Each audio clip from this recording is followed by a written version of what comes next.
오늘 우리가 읽은 말씀은요, 예수님께서 그 예루살렘에 입성하는 장면을 우리가 이제 본 겁니다.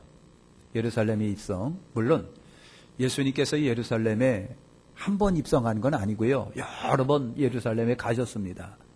가셨는데 왜 오늘 예루살렘에 입성한 것이 중요하냐면은 예수님이 예루살렘에 죽으러 가시는 입성이기 때문에 여러분 그렇습니다.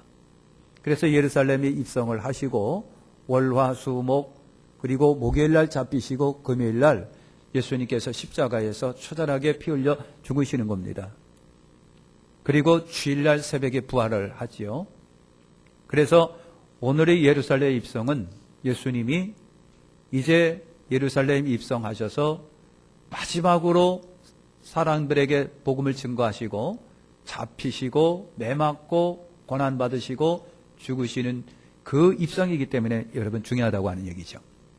자, 오늘 우리가 읽은 말씀에 보면은 예수님께서 제자들에게 어디 가면은 나귀 새끼가 매여 있을 거니까 풀어 끌고 오너라 라고 하는 말씀을 예수님이 하셨어요. 맞은편 마을로 가라. 들어가면 아직도 아무도 타보지 못한 나귀 새끼가 매여 있는 것을 보니 끌고 오너라. 여러분 그렇게 말씀하셨어요. 오늘 예수님은요, 굳이 우리처럼 설명하지 아니하고 굳이 우리처럼 또박또박 말로 설명하지 아니하고 예수님은 보여주시는 분입니다. 설명보다도 보여주시는 분이에요. 그래서 나귀 새끼가 매여 있을 테니까 끌고 오너라.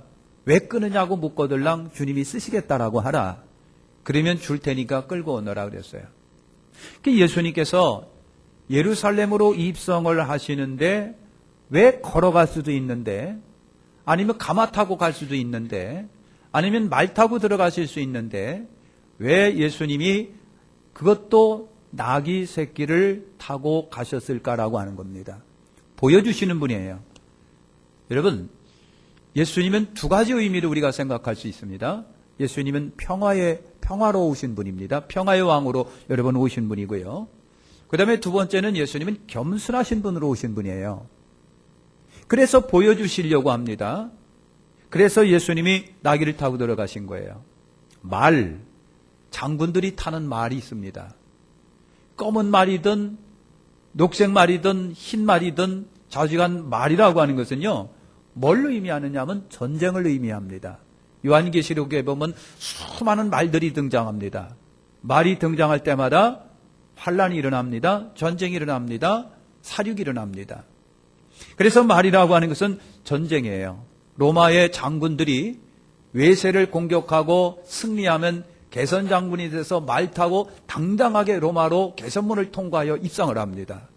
말이라고 하는 것은 이렇게 전쟁을 의미합니다. 그리고 승리를 여러분 의미합니다. 말하면은 군인들이 생각나고 전쟁이 생각납니다. 그리고 말하면 말 위에 당당하게 타가지고 화찬란한 군복을 입고 장군이 돼갖고 어깨에 힘을 주고 들어가는 거만한 모습이 생각이 되고 연상이 됩니다. 그런데 예수님께서는요, 그것이 아니라 어린 나귀 새끼를 타셨다는 얘기죠. 여러분 나귀는요, 평화의 동물을 상징합니다. 나귀 하면은 평범한 동물이에요. 농부들이 끌고 다니면서 밭도 갈고 짐도 싣고 하는 나귀예요. 여러분 그것이에요. 노동자들이 힘들게 농사 일을 하면서 바구니 나귀 옆에다 끌고 돌도 싣고 흙도 싣고 그리고 돈 벌어 다니는 그렇게 여러분 그 이동수단으로 사용하는 짐승이 여러분 나귀예요. 일반인들이 거리를 갈 적에 나귀 타고 쫄랑쫄랑 갈 때 운송수단으로 사용하는 것이 여러분이 나귀입니다.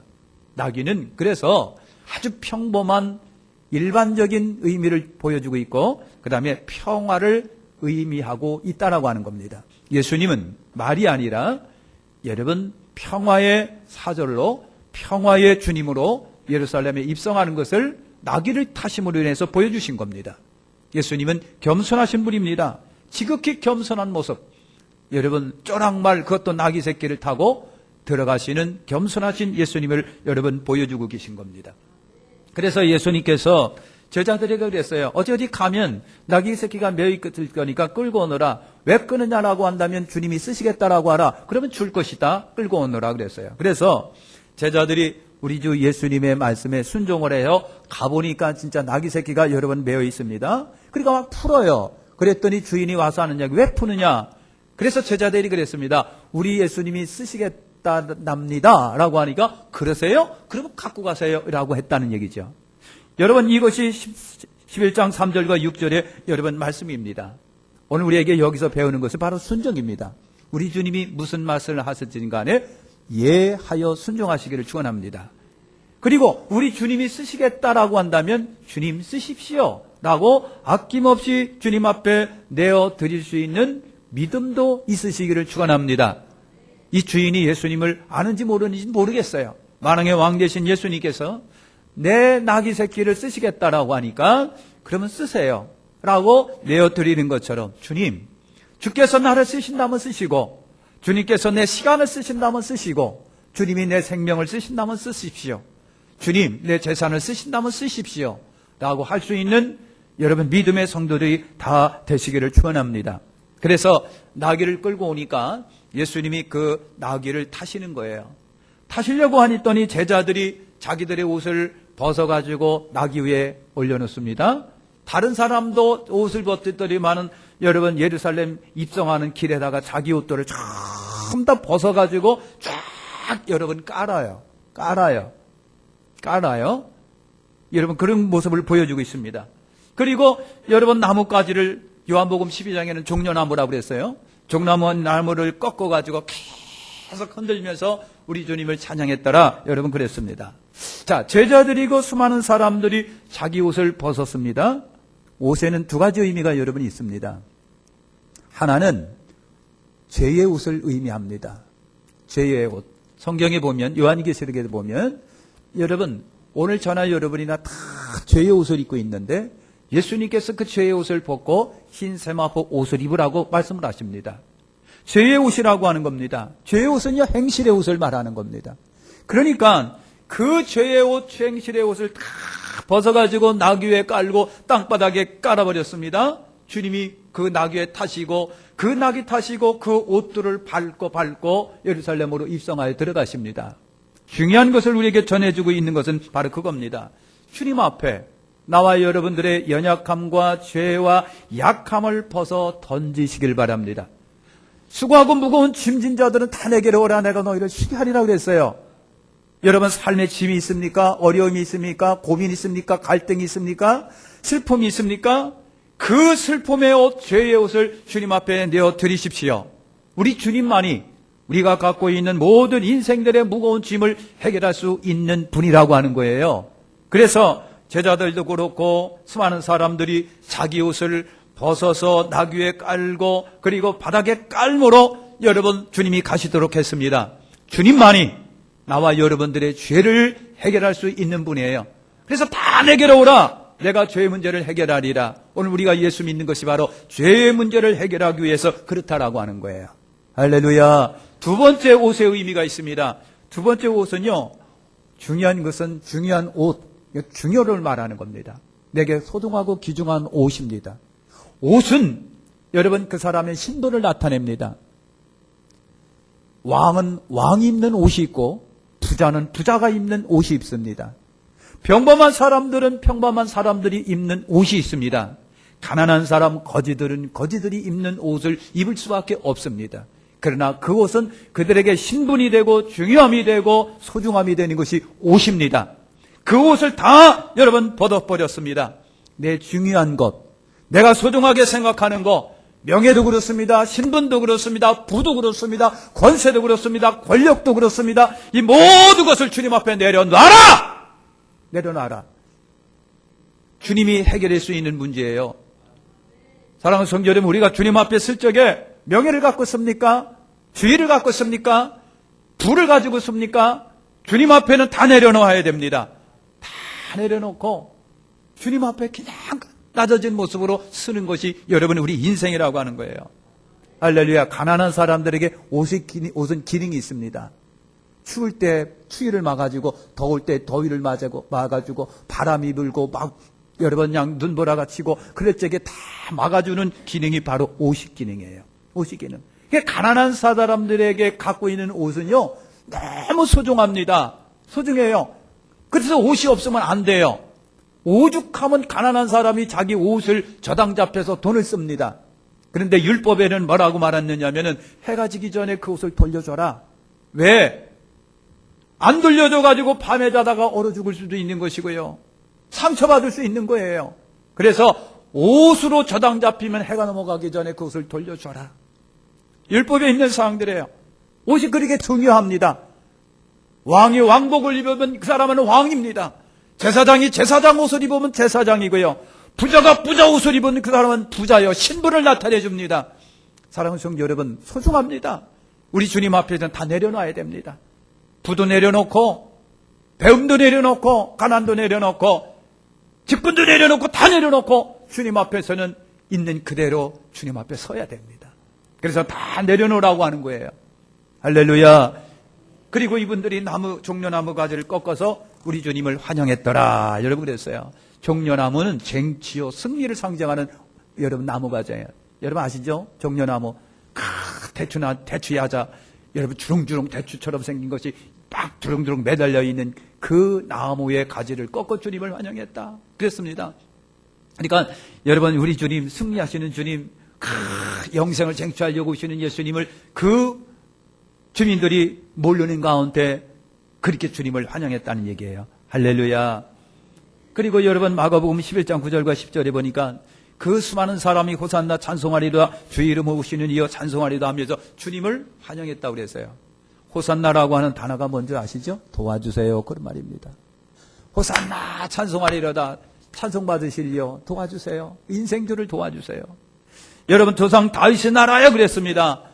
다윗의 왕족 다윗의 가론에 태어나시는 메시아로서 예수 그리스도 오셔서 우리를 도와주세요. 하늘의 도우심으로 우리를 도와주세요. 하늘의 신분으로 우리를 도와주세요 하라고 수많은 사람이 환영했다는 얘기예요. 할렐루야. 예루살렘에 입성하시는 그 예수님을 여러분 그려보면서 나나 여러분이나 다 내려놓고 그 예수님을 진심으로 환영하시기를 축원합니다. 예수님이 예루살렘에 입성하셔서 중요한 네 가지를 우리에게 보여주셨습니다. 중요한 네 가지. 저쪽에 뭐냐면요. 여러분 누가복음 19장 41, 42절에 보니까 예수님이 갑자기 예루살렘 성을 바라봅니다. 그 예루살렘 성은요. 여러분 그 헤롯 왕과 왕이 유대인들의 마음을 사기 위해서 대리석으로 예쁘고 화려하게 지은 성전이에요. 그러니까 처음으로 그 성전을 보는 사람 하고 놀랄 수밖에 없는 그 성전이에요. 그런데 제자들이 와서 주님 저 성전 너무 멋지잖아요. 너무 아름답잖아요. 그럴 때 주님은요 그 벌면서 눈에서 눈물이 흘려지는 거예요. 예수님이 그 성을 보고 우셨더라 그랬어요. 예수님이 우셨어요.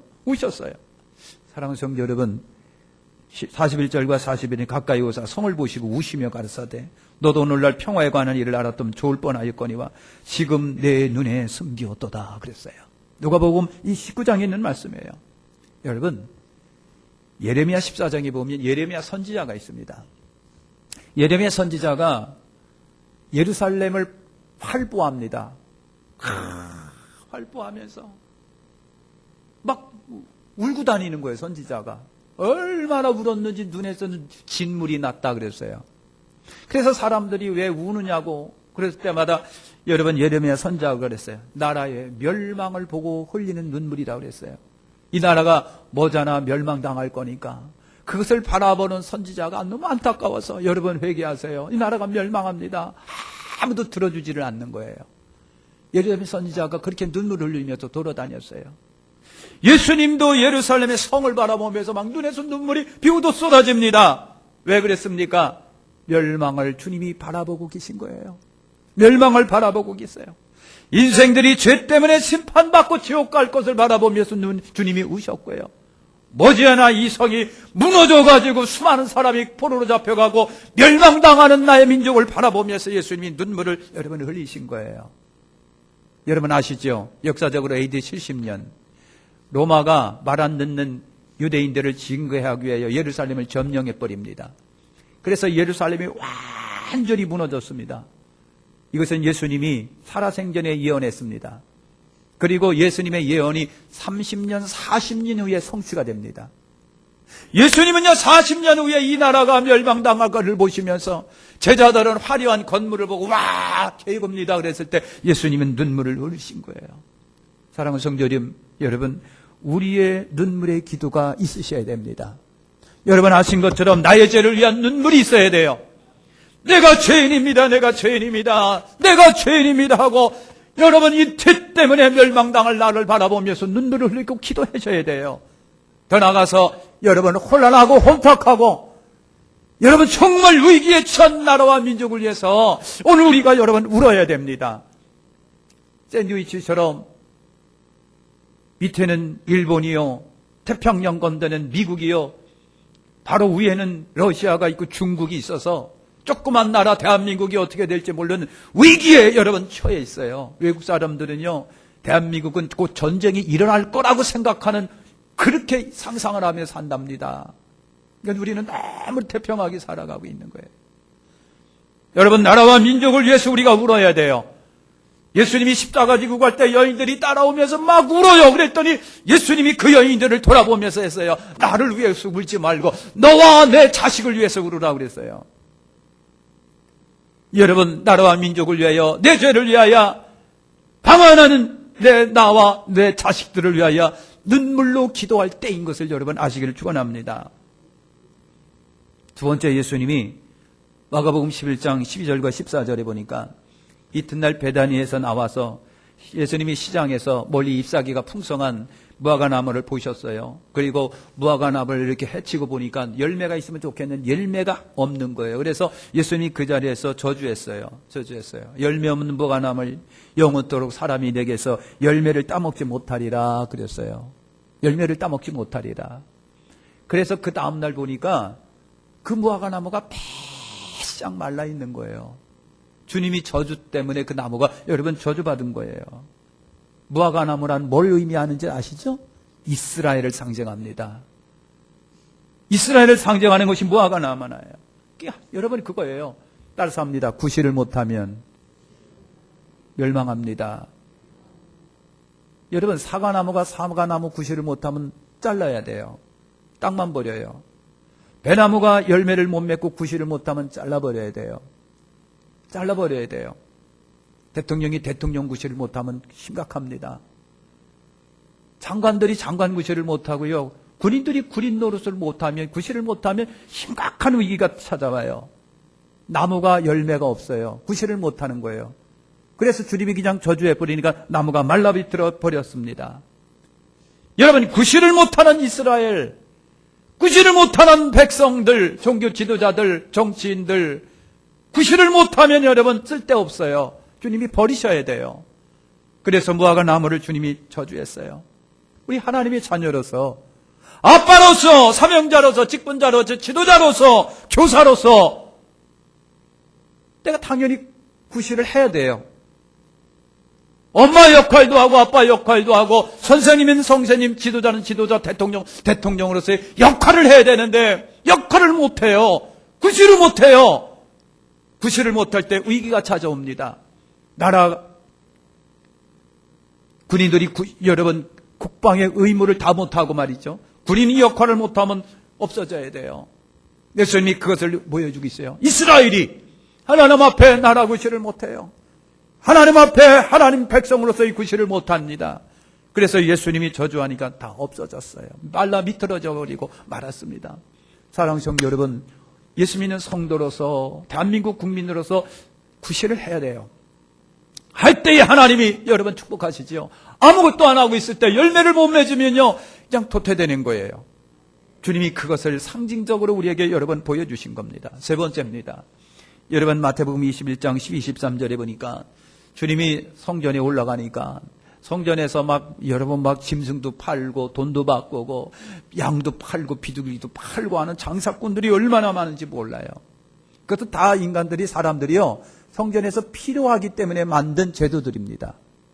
멀리서 양을 끌고 이제 제물 드리려고 옵니다. 오다 보니까 양들이 여러분 다리도 절기도 하고 또는 상처받기도 하고 그래요. 하나님 앞에 올려드리는 양인데 흠 없는 것으로 드려야 됐는데 오다 보니까 굶고 그러다 보니까 병들고 그러니까 하나님 드리지를 못하니까 그래서 교회가 생각한 게 뭐냐면 돈으로 갖고 와서 여기서 사세요. 예쁜 거 건강한 거 사서 하나님께 드려요 하고 그랬어요.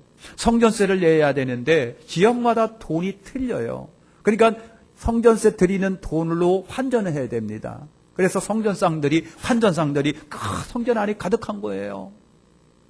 여러분 그 소리가 너무나도 이기적이고 욕정적이고 욕망적인 거예요. 아니 성전이 왜 이렇게 됐지? 물론 인 사람들이 필요에 의해서 만든 제도지만 하나님께 영광이 안 돼요. 성전이 그 하나님의 본질을 잃어버린 거예요. 그래서 예수님이요 돈 바꾸는 사람, 필기 파는 사람, 짐승 파는 사람을 다 둘러 엎어가고 다 내쫓았어요. 내쫓으면서 주님이 하신 말씀이 뭐예요? 하나님의 집은 기도하는 집이다라고 그랬습니다. 본질을 찾으라고 하는 얘기예요. 사랑하는 성도 여러분, 성전의 본질이 뭡니까? 우리가 올라와서 기도하고 하나님께 예배드리는 거예요. 이것이 본질이에요. 본질에서 떠나고 다른 걸 하고 있습니다. 심판받아야 되는 거예요. 나는 여러분이나 하나님의 거룩한 성전이잖아요. 성도인 내가 본질은 여러분 뭔지 아시죠? 하나님 앞에 올라와 예배드리고 하나님께 기도하고 순종하고 섬기고 이것이 우리 성도들의 본질이에요. 교회의 본질이 여러분 그거예요. 근데 그걸 다 잃어버렸어요. 엉뚱한 짓 하고 있는 거예요. 사랑하는 성도 여러분, 우리 몸은 성령이 거하는 성전인 것을 알지 못하느냐 그랬어요. 성령이 우리 안에 거하여, 그러니까 우리 이 몸의 본질은 뭡니까? 그랬어요. 성경이 말씀하시기를 우리 몸을 의의 도구로 하나님께 드려라 그랬어요. 우리 몸을 의의 도구로 하나님께 드려라 그랬어요. 이 몸으로 섬기고 충성하고 봉사하고 좋은 일하고 착한 일하고 하나님께 영광 돌리는 몸뚱아리가 되라고 하는 얘기예요. 이 몸으로다가 나쁜 짓 하지 말고 눈으로 손으로 입으로 코로 나쁜 짓 하지 말고 본질에 돌아가서 하나님께 영광 올려드리라고 하는 거예요. 근데 예루살렘 교회가 다 잊어먹었어요. 그래서 상사하고서 그냥 막 난리가 났어요. 그냥. 그래 거기 그냥 뇌물들이 오고 가고 말이죠. 욕심 탐욕들이 넘쳐나고 하나님의 교회가 너무 이상하게 됐어요. 그래서 예수님이 다 내쫓으시고 하나님의 성전은 만민이 기도하는 집이다. 본질을 말씀하십니다.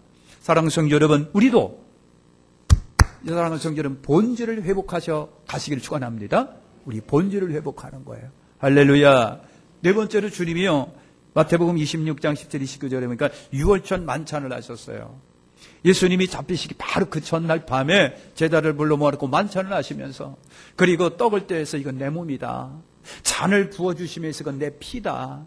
그러면 먹고 마시고 내가 올 때까지 기념하라 그랬어요. 사랑하는 성도 여러분, 예수님의 십자가의 은혜, 여러분 우리에게 몸과 피를 주신 예수님, 그 예수님을 항상 기억하시기를 축원합니다. 여러분 성도는 하나님의 말씀이 육신에 오신 예수님, 그분이 우리를 위해서 다 아낌없이 주셨어요. 말씀으로 오신 예수님, 오늘 우리는요 그 말씀을 믿고 따르고 내 생활의 법으로 삼고 그 말씀대로 순종하며 살아가셔야 됩니다. 할렐루야. 성도는 항상 예수님의 십자가의 은혜를 잊지 마세요. 기억하자, 기념하자, 그리고 동참하자, 끝까지 예수님이 오실 때까지 우리 전도하자. 이걸 상기하기 위하여, 상기시키기 위하여 예수님이 성만찬을 제정하신 거예요. 그래서 성만찬을 할 때마다 우리는 주님을 생각해야 돼요. 그리고 이 예수님의 사랑을 말해야 돼요. 전도해야 돼요. 이걸 목적으로 주님이 성만찬을 제정하셨다는 얘기죠. 마지막 다섯 번째 보면 마태복음 26장 38, 39절에 예수님께서 겟세마네 동산에 올라가서 기도하십니다. 이 기도가 끝나면 이제 군인들이 와갖고 예수님을 잡아갈 겁니다. 예수님이 처절하게 얼굴을 땅에 대고 엎드려 기도하며 그랬습니다. 엎드려 기도하며 제자들에게 내가 힘이 고민스러워 죽게 됐으니 나를 위해서 기도해달라. 그래서 제자들에게 부탁을 했는데 제자들이 뭐 했다? 기도하기는커녕 말이요 코를 골며 잤다 그랬습니다. 잤다. 코를 골며 잤다. 예수님이 그렇게 기도하셨어요. 여러분, 예수님이 기도하셨다는 것은 누구에게? 하나님께. 그러니까 말씀이 육신이 되어 오신 예수님이에요. 하나님의 영광의 본체의 형상이신 분이 예수님이세요. 예수님은 하나님이신데도 불구하고 육신으로 오셔가지고 그렇게 하나님께 기도하셨다는 얘기죠. 그것은 뭘 말하는 겁니까? 예수님도 주권자 하나님을 인정해 드렸고 하나님이 하시는 모든 일들을 인정해 드렸다는 얘기죠. 그래서 하나님께 기도한 거예요. 그러면서 기도하시면서 아버지 내 뜻대로 마시고 아버지 뜻대로 되기를 원합니다. 그랬어요. 인정해 드리고 예수님도 하나님께 순종하신 거예요. 할렐루야. 사랑하는 성도 여러분, 예수님이 그랬어요. 말씀하셨습니다. 시험에 들지 않도록 항상 깨어 기도하라. 여러분 늘 기도하시길 축원합니다. 늘 기도하세요. 여러분 시험에 들지 아니하도록 기도하세요. 나라와 민족을 위해서 기도하시고 가정을 위해서 자녀들을 위해서 기도하시고 혼란에 빠진 이 민족을 위하여 기도하시고 예수님이 중복 기도하신 것처럼 나나 여러분들도 인생들을 위해서 그렇게 기도하신 예수님처럼 중복 기도하시기를 축원합니다. 정리해서 말씀드릴게요. 여러분 나의 죄를 위한 눈물, 나라를 위한 눈물, 여러분 나의 죄, 너의 자손을 위한 눈물. 그러니까 여러분 눈물의 기도야 있어야 할 때예요. 눈물의 기도가 있어야 할 때. 나를 위해서, 자식들을 위해서 눈물로 기도하여야 할 때. 눈물로 기도하여야 할 때. 여러분 기도하셔야 됩니다. 자녀를 위해서 눈물로 기도하여야 할 때. 기도하시길 예수님의 이름으로 축원합니다. 정말입니다. 여러분 제가 갔다 온 필리핀의 클락이라고 하는 데가 전에 미군 기지가 있었던데 미군 공군 기지, 미군 해군 기지가 있었어요. 굉장히 넓은 땅이 미군이 득실거렸는데 필리핀들이 미국 사람 싫다고 다 내쫓았어요. 그런데다가 여러분 그 옆에 있는 큰 화산이 터지면서 공군 기지를 덮어버리니까 이제 안 되겠다 싶어갖고 땅도 이제 그렇고 필리핀 사람들이 나가라고 하니까 우리 나가자 하고 필리핀을 미군이 떠납니다. 미군이 떠납니다. 여러분 미군이 떠나는 것이 왜 필리핀에게 중요했을까? 그럼 마이너스는 뭘까라고 하는 거예요. 그래서 제가 정말 충격적인 것을 들었습니다. 필리핀에 유수한 기업들이 투자를 안 합니다. 왜 안 할까? 불안하기 때문에 그런 겁니다. 그러니까 만약에 대한민국이라고 하는 조그만 땅덩어리 미군이 주도하고 지켜주지 아니하고 여러분 나라가 안정스럽다 싶으면 외국 기업들이 투자합니다. 아니다 싶으면 다 떠나가 버리고 맙니다. 그래서 어쩔 수 없이 미군들이 대한민국에 주둔하는 것은 우리 국익에도 좋다는 얘기예요. 만약에 미군이 떠나면 우리나라는 굉장히 불안한 지역이 됩니다. 너무 불안한 지역이 되면 어떤 기업도 우리를 향하여 투자하지 않습니다. 그럼 여러분 어떻게 돼요? 땅덩어리에서 우리가 살 길이 없잖아요. 그래서 여러분 미국이 그렇다고 할지라도 우리 국익을 위해서 그들이 있어주기를 바라는 거예요. 여러분 그런 겁니다. 나라를 위해서 기도하시기를 축원합니다. 여러분 구실을 못하면 도태됩니다. 나무가 나무의 역할을 못하면 도태됩니다. 나라도 그렇습니다. 직분자도 그렇습니다. 부모도 그렇고요. 학생도 그렇고요. 구실을 못하면 도태됩니다. 성도가 성도의 구실을 해야 주님이 축복해 주시는 거예요. 열매를 맺어야 됩니다. 구원의 열매, 사랑하는 성도 여러분, 회개의 열매, 선행의 열매가 맺어져야 됩니다. 그것이 우리 구실입니다. 그것이 없으면 우리 주님은 쓸모없다 버리시는 거예요. 성전의 본질을 회복하시기를 축원합니다. 교회의 본질, 성도인 나의 본질, 그거 잃어버리지 말아야 돼요. 이 몸으로 하나님께 영광 올려드리도록 해라. 의의 도구로 이 몸을 써라. 십자가 예수 그리스도의 은혜를 잊지 마시기를 축원합니다. 하나님의 말씀을 법으로 삼아서 그 말씀대로 살아가세요. 예수님을 기억하시고 기념하시고 전도하시기를 바랍니다. 항상 우리 기도하시길 바랍니다. 시험에 들지 않도록 기도하고 중복 기도하세요. 역시 우리의 사명입니다. 종려주일 우리 예수님이 예루살렘 입성해서 큰 사건 몇 가지를 하셨습니다. 거기서 주시고자 하는 메시지는 바로 이런 것입니다.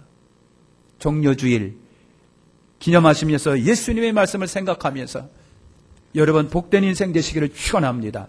기도하겠습니다. 하나님 감사합니다.